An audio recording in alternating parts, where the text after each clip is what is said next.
Welcome to another episode of the Back to School Shootings podcast. My name is David Reedman. I'm the creator of the K-12 School Shooting Database. This Tuesday, November 18th, there's a new documentary that's coming out on HBO. And the first thing I want to say is this interview is not sponsored in any way by HBO. This is my area of research, and I reached out to the producers, said, let's set up an interview and talk about it. So this documentary is called Thoughts and Prayers. And it's tracing the $3 billion active shooter preparedness industry and its effects on students and educators, which is exactly what we do on a lot of episodes of this podcast. So I'm really excited today. The two guests are the directors of this film. Zack Canepari is the award-winning director of Fire in Paradise. That is a documentary that came out a couple years ago about the very destructive wildfires that completely destroyed a town in California. The other director is Jessica Dimmock, who her award-winning film is Flint Town, about the water crisis and kind of broader crisis in Flint, Michigan. So Zack and Jessica, thanks so much for being on the show today. Thank you. Thanks for having us.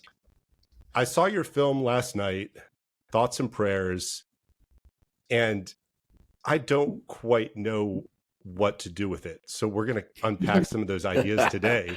But to get to that point, you made films about some very depressing parts of America, towns that have been forgotten, towns that have been destroyed. What led you to go from those movies into deciding to do something in the school shooting space? Well, I think we started thinking about this topic. It's always kind of top of mind because we're Americans, and I would be hard pressed to think of Americans that don't just think about gun violence. And then as it pertains to lockdown drills in schools, Zach and I have a kid. She's now 8. And, after we got away from like the couple of years of just like her being blissfully at home and not having to think about that, when it was time for her to go to school, we had to confront what basically most American parents have to confront, which is that our little thing was going to start doing lockdown drills. And so we started talking about that and thinking about that and wanted to explore that. And originally the idea was that we were going to explore that in photographs. And we thought that if you could like bring people into what it looks like inside of a classroom while all these little children are like huddled in a corner with their teacher kind of standing guard at the doorway, that would be like a really disturbing thing to look at. And so originally that was the idea. And then it really, first of all, as we like did research, the like vastness of this industry kind of opened itself to us. So that was one thing, but also that like, even in just the drill, I think what's so haunting about it is the idea that like the class is happening right before and they pause to do this thing and then they just go back to a normal day. And so like you can only really achieve that in motion. And so that's when we decided to make a film. Now, when you say kind of achieve that in motion, one of the things that I noticed about this film is how disjointed it is and how many juxtapositions it draws between, say, kids in school and then flashing right into, say, a hyper-realistic video game simulation, and how jarring a lot of those cuts are. And what creates a lot of those different perspectives is you interview maybe 60 or so people for this. What was the process to figure out who you wanted to talk to and then start to put this kind of production together? Good question. It took obviously a while to, kind of flesh out all the various tentacles of what the industry and the trainings and kind of the cultural effect actually looked and felt like. We kind of learned by doing a lot of going to training programs. Jess and I are both photographers, so we would go to sort of programs or to meet with people just to get a sense of what might work visually for a film. I think that we knew that we were super interested in the way that like capitalism had filled in a void that gun reform had left, gun violence had left. And so, so we really went out and tried to see kind of like what the space had, but it didn't take long before we saw that like there was just really unique things happening. And so we started to kind of film as much as we could. So we started with the program in Omaha, Nebraska, where the guy Thrasher, he's got the shock knife and he's chasing the kids around. And, that was our initial entry point. And we just were fascinated by the idea that like, instead of us changing what felt like maybe policy and replacing that with preparedness, just was the plan. And that really sort of like, we just wanted to see how that worked in all these various different ways. So, it started with like kind of programs and training, and then we went into products, and then it took a while for us to sort of discover the right sort of school to track, because we wanted to see what a lot of what the film is just trying to hear and be inside of the rooms when these conversations are happening. Like, what are people thinking and talking about as they're trying to plan for these exercises? Like what experiences are they bringing to the table? So, and also, yeah. like, what are they not talking about? Like, what are they not talking about? Discussed and what is being omitted. Yeah. Yes, totally. So, to answer your question, there's definitely a few products and a few trainings that we went to that are not in the film because they became redundant. I mean, I think one of the things we really had to do is not make it feel like everything is the same. Everywhere we go, we're trying to add another layer of complication, or add another layer of character, or add another layer of technology or product or whatever. And so, there's a process of elimination, but yeah, that's how we sort of ended up with kind of all of those different pieces.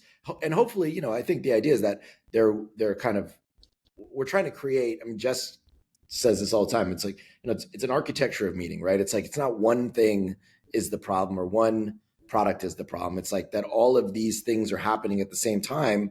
And that means something bigger than what one individual is saying or doing, or what one individual program is doing. Now, in the multi-year effort to put this together, I think it is interesting how whoever your first interview is can set the tone. Because speaking to that active shooter training center that's in Nebraska, it looked like the layout of a school. The guy talks about how he trains military and police and kids. And that's kind of in the middle of the film. And it's one of the most haunting scenes. I actually took a specific note on it because you film in slow motion, kind of from a low angle, this guy who's running after kids. And then it cuts right to his interview. And he says, it's kind of fun. The kids actually enjoy it. And that seemed so divorced from the reality of there is a large body of peer-reviewed evidence that hyper-realistic drills are psychologically damaging for everybody who's involved with them. And the fact that this guy running this training center was just so divorced from reality, I think really kind of set the tone for maybe where some of this went. I want to ask you so you start. It's just a cold open. There's no narrator throughout this. Most of the people are never really introduced. Some have first names, but a lot of the people who speak, you don't know who they actually are. And you start with just a still camera with a wide angle recording different vendors giving their elevator pitch. Out of all the footage you had, why was that your starting point? Well, we experimented with a lot of things. It was actually like a really tricky thing, and that was not always our starting point. I think some of that stuff, we always kind of refer to it as like the Shark Tank scene. It's like everyone's got these products and they're going to give you the quick version and demo of the product. And one of the things is that it's one of the more humorous sections of the film. And it seemed important to like train our audience right away that it was going to be okay to laugh at moments, because the world that we're going to bring you into, we think it's absurd and we're presenting it in an absurdist manner. And so it like felt important to right away train the audience and to also like let them know, because this is such a charged topic and no one wants to watch a film, or they don't think they do, about gun violence. And so it felt important to let the audience know this is going to kind of be a different take. You're never going to see a victim. You're never going to see any kids get hurt. You're never going to see, whether or not there's some trauma and some psychological scars from this type of training, absolutely. But in terms of like actual gun violence, you're not going to see a victim. You're not going to see people get hurt. And so it's like our first kind of wink to the audience of like, all right, come inside and we're going to show you this different angle. And we often talk about this approach as like a Trojan horse, that if we were to start off with this more intense stuff, kids running down hallways screaming, that it's too much. We all live with this, and it's so hard to confront. We feel so powerless that we kind of want to look away. And so that was very much part of that decision. In those product pitches, just one question on that, Zach. Yeah. So there's a woman who's presenting a robot dog, and she says the dog can be equipped with lasers to blind people and flashbangs to set off. And as she's saying this, the dog falls off of the table. First, what were the chances that could possibly happen? And then how did you two keep it together in that moment? Because these people were so serious in their presentation. I think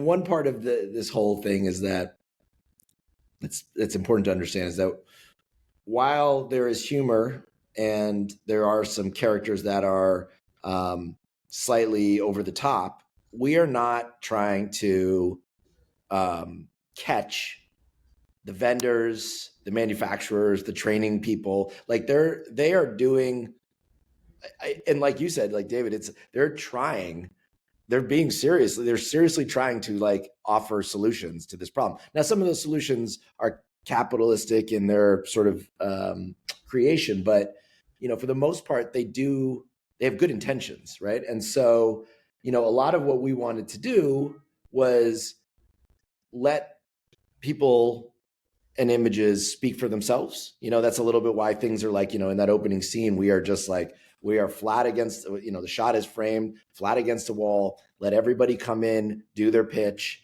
and not editorialize the moment. Like, I think we edit and there's music and all this stuff, but we don't want to like we want them to create their own tone and their own feel to what they're trying to pitch. And so, the fact that the robot dog falls off the table is just a byproduct of that process. It's a lot of what happens in these scenarios is hard for us because we do have, strong feelings about gun control. We didn't want the film to speak for those feelings totally. I mean, I'm sure there's some sense that the filmmakers have a feeling, but I think really we're trying to present this stuff as is.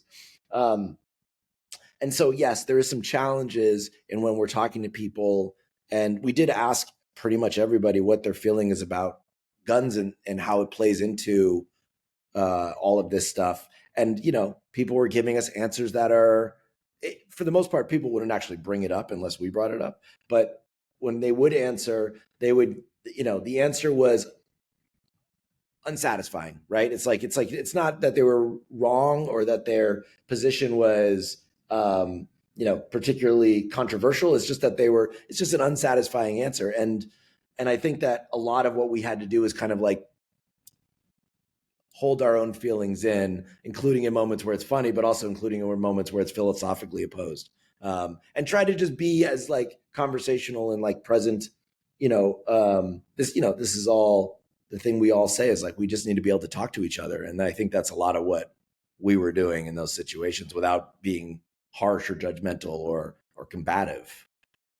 Well, the decision not to have a narrator, I think, really forces you as the viewer to watch this more carefully because you don't know where anything's starting. If it had opened with 20 product vendors were here with us at this ballroom in California, then it would frame something. But what's so shocking in a lot of it that you watch is you don't know what to expect. And when you don't know what to expect from any of these interactions, you have to really read the people and their cues. And I think that was something that stood out to me is in one scene, you have two siblings and they're together in the bedroom, and the younger sister reveals that she keeps an emergency kit in her backpack.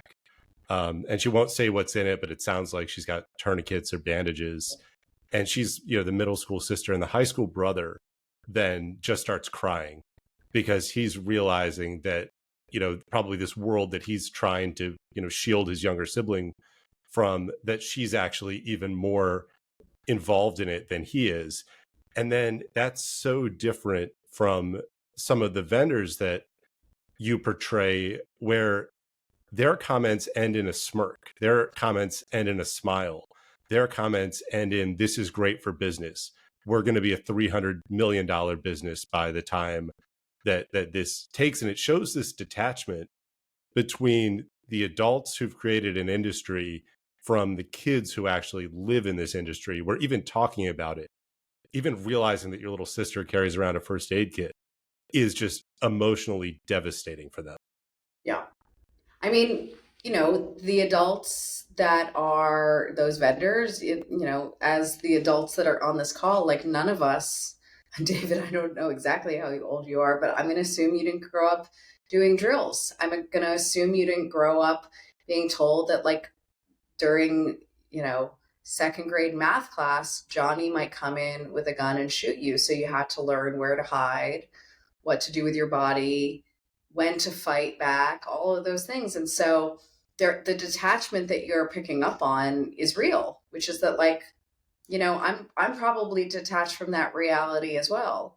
But when you actually give the microphone over, so to speak, to kids that are like living in this reality every day, they are scared. They live with this all the time. They think about it all the time. They're pretty numb to it. Like, just because they're scared doesn't mean they're quaking in their boots all the time. I mean, we film a lot of drills where, like, kids are just kind of sitting there on TikTok, but that is also disturbing. I mean, it just, like, speaks to how commonplace this is. Like, how many times do you need to do a drill for a mass shooting before you start just, like, goofing off with your friends and doing TikTok? It just shows that, like, they're doing it all the time. And so that detachment is born from that. And I think I think what we're affiliated. trying to do in the film is, like, give the microphone and the attention back to the people that are living through this. And because we've lost the plot, right? Like, we have completely lost the plot. Clearly, this is an insane way to live. And so we're just trying to shift back the focus to be like, this is what we're talking about. Yeah, I identify with the kids because I was in high school in the Washington, D.C. area during the serial sniper attacks. So that was something where random people were being gunned down within miles of our neighborhood. And a middle school kid was shot and critically injured just getting out of his mother's car to walk into the school. And we ran in zigzag patterns from the bus into the school, and there was a newspaper over the windows. And I mean, that was a reality for thousands of us in the early 2000s.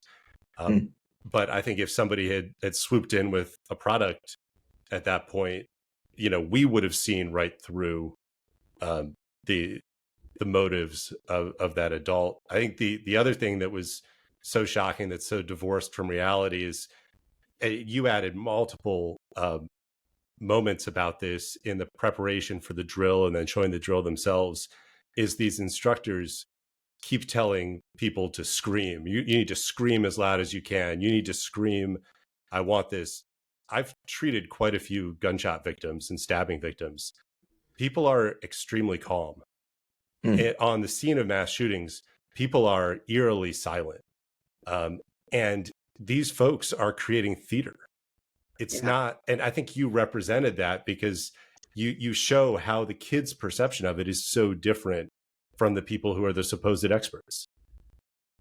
Well, I mean, it also, and sorry, Zach, I'm dominating. I'll let you talk in a second, but like the idea of theater too is like all of these things are so theoretical. Like, we can all have a plan for what we're going to do, but when someone walks in, even to the most well-rehearsed preparation, like someone walks in with an AR-15, the plan is out the window. None of us have no idea how we're going to react. None of us are going to do the thing that we practiced for.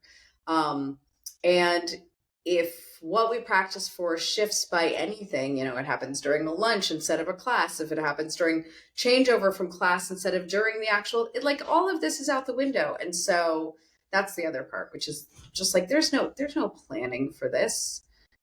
This is not, we always say that everything in the film is practice, not prevention. That everything we're seeing is just like practicing over and over. What are you going to do when it happens? What are you going to do when it happens? Well, like, let's stop practicing for what we're going to do and start working on actually preventing this from happening.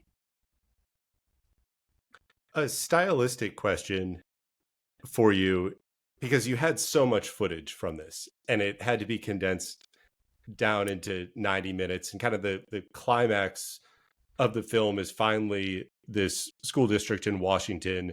They've been rehearsing for an active shooter drill. Some of the students are going to be involved with it. You've heard the superintendent and some other folks talk about it.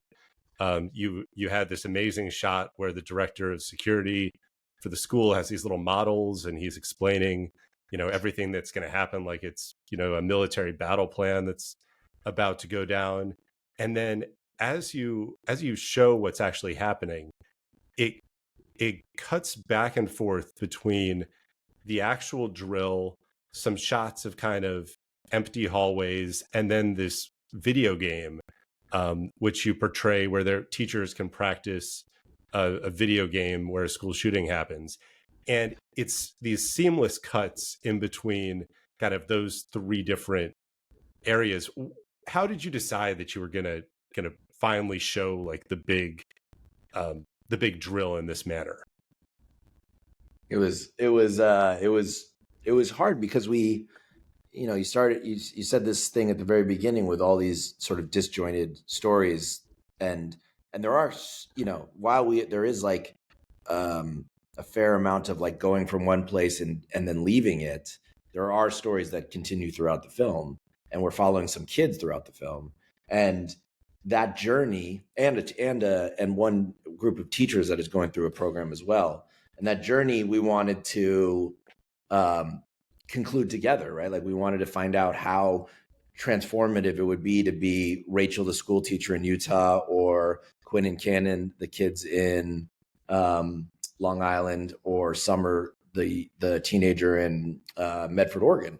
And so it was the editor, we had two great editors on this film, Carter Gunn and Miles Kane, and they worked through a bunch of different iterations trying to make the ending feel like it was not just climactic and crazy, but that it actually was serving a purpose of the film, which was essentially to bring all of this stuff together into some sort of like, collective meaning. And so while the video game stuff, a lot of what we were trying to do with this film also is sort of remind the audience that we are doing these drills, all of these simulations, all the practice is because we know what to do because it's happened so many times.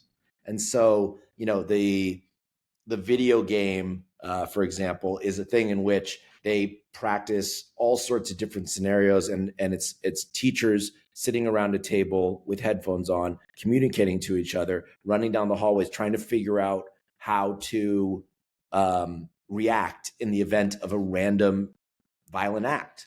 And they are using real life examples for that. And I think you pointed out something interesting, which is that, the baseball field with the kids lying all over it at the end, that mass casualty exercise is not something that's really happened with screaming kids and anything like that. So, I think what's so crazy is that we have all these real life experiences, but we're also just adding our own imagination to them.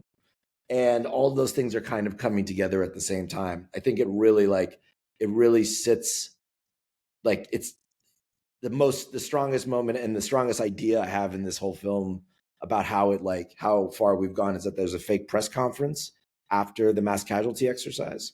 And in that fake press conference in giant letters. Press conference on the podium, just so that it's very clear to everybody. And there were multiple meetings with local news reporters and experts that helped the school district and the police department practice and prepare for this fake press conference. So, and there's been so many shootings that they have so many reference points of what's worked, what hasn't worked, what to say when, what not to say at the beginning. And, I think that what's so amazing about the fake press conference is that it's dialed. They know what to do. Like they have the words ready. Like if you're a superintendent in a school district, you have probably thought of in some sense, like what that moment would be like for you. And so, I think that stuff all kind of coming together was meant to sort of like show you the full picture, the full spectrum of how all of these, these things are happening and what, how they're different and how they're the same, and what they're referencing. So for our last couple minutes, as soon as I was done watching this yesterday, I just took a really quick note on my phone with just what's my immediate reaction. And I described it as a postmodern 90-minute examination of the insanity of modern America, the worst parts of fear and gore culture combined with capitalism. The calls for thoughts and prayers are as empty as the industry this film brutally portrays. Is that the message that you want the audience to be left with, or what do you want somebody to take away from this? Yeah, I think it's really close. And I have to thank you overall for just being such a careful audience member and such an observant audience member. Like some of the things that we work so hard to do and we're so sure are just going to be so over people's heads, you've really caught. I'd say that the one, I think that while the industry, as you describe it, can be viewed as empty, I think what we're always trying to do is that while we are critical of this industry, because of course there is some opportunistic behavior here, and it God forbid we ever take an item off the shelves, we just add more items. That the industry, that the final takeaway, we don't want to be that the industry is the problem. The guns are the problem. The gun violence is the problem. This industry is never going to solve it. And that's the kind of emptiness that I think you're alluding to. But we really want people to remember that guns are the number one cause of death amongst children in the United States, and that this is a uniquely American problem. And of course, if we do look at the lowest common denominator of why it's an American problem and doesn't happen in other places, it's because of the prevalence of guns. And so we just want to make sure that people are left understanding that this industry is not going to be the solution, but that the guns are really the problem, if that makes sense. And just to add to that too, I think, what the film is